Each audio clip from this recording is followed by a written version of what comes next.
এটা ছিল বন্দি দশার ৩০৫ মিলিয়নতম সেকেন্ড। বছরের পর বছর নিয়ন্ত্রণ আর ভয়ের মধ্যে থাকতে হতো। সে প্রতিবাদ করা ছেড়ে দিয়েছিল। কিন্তু একদিন যে লোকটি তাকে বন্দি করে রেখেছিল তার আচরণ বদলে গেল। সে তাকে মাত্র একবার বাইরে যাওয়ার অনুমতি দিল, কিন্তু ২.৫ ঘন্টা, তার বেশি নয়।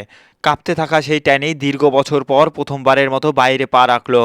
সাহায্যের জন্য সে চিৎকার না করে সে শপিং করতে গেল। সে নতুন পোশাক কিনলো এবং ঠিক সময় মতো বাড়িতে ফিরে এলো। তার এই বাধ্যতা লোকটির বিশ্বাস জিতে নিল।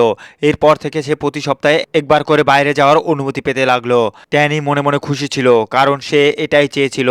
সে প্রতি রবিবার অল্প অল্প করে টাকা জমাতে শুরু করলো। সেই দিনটির জন্য প্রস্তুতি নিল যখন সে অবশেষে পালাতে পারবে। কিন্তু ভাগ্য হয়তো তার জন্য অন্য কিছুই ভেবে রেখেছিল। এক সকালে হঠাৎ লোকটি এসে তার সামনে হাঁটু গেড়ে বসে পড়ল। লোকটির বাবা খুব অসুস্থ ছিলেন। সে ট্যানিকে অনুরোধ করলো যেন সে তার বউ হওয়ার অভিনয় করে এবং সে তাকে প্রপোজ করে।